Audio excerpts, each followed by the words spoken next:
વાવ વિધાનસભાની પેટાચૂંટણીની મતગણતરી છે અને સવારે જ અમે પાતાળેશ્વર મહાદેવના દર્શન કરી અને એમના આશીર્વાદ લીધા છે અને સાથે સાથે વાવ વિધાનસભાની 18 આલમના આશીર્વાદ સાથે છે અને 18 આલમની આજે બહુ જંગી મતોથી જીત થશે અને લોકોએ પણ ખૂબ જ સાથ સહકાર આપી અને મોદી સાહેબના હાથ મજબૂત કરવા અને વિકાસની યાત્રાને આગળ વધારવા માટે ખૂબ જ 18 આલમે પ્રયત્ન કરી અને આ વખતે વાવ વિધાનસભાનું કમળ ખીલાવવા માટે તનતોડ મહેનત કરી, બુધ સુધીની મહેનત કરી અને આજે 12 વાગે કમળ ખીલાઈ જશે અને મોદી સાહેબનું જે સપનું છે વિકાસ યાત્રાનું, એ વિકાસ યાત્રાનું વાવ વિધાનસભાની અંદર પૂર્ણ થશે અને વિકાસને ખૂબ આગળ વધારશે અને 18 આલમના આશીર્વાદ થકી આ વિકાસની યાત્રાને બહુ જંગી મતોથી કમળ ખીલાવશે.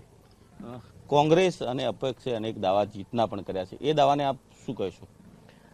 એ એમની માન્યતાઓ છે, પણ અમને જે 18 આલમના જ્યારે આશીર્વાદ મળતા હોય અને અહીં પાતાળેશ્વર મહાદેવના પણ આશીર્વાદ મળતા હોય ત્યારે અમારી જીત નક્કી જ છે. આ જીત 18 આલમની છે અને 18 આલમ આજે અબિલ ગુલાલ સાથે, વરઘોડા સાથે નીકળશે અને ધામધૂમથી નીકળશે. શું કહેશો, આપ જીતનો દાવો કરી રહ્યા છો, કેટલા મતોથી આપની જીત થશે? જ્યારે આશીર્વાદ મળતા હોય ને ત્યારે બહુ જંગી મતોથી જીતશું. આંકડો ના કહી શકું, પણ લીડ મોટી હશે. આપની જીત થશે તો એવા વાવ વિધાનસભાના કયા કામો છે જે સૌ પહેલા આપ કરશો? જો વાવ વિધાનસભાની અંદર મહત્વ ખેડૂતો માટે સિંચાઈના પાણીની છે. જ્યાં પાણી નથી પહોંચ્યું ત્યાં પાણી પહોંચવાનો પ્રયત્ન કરીશું.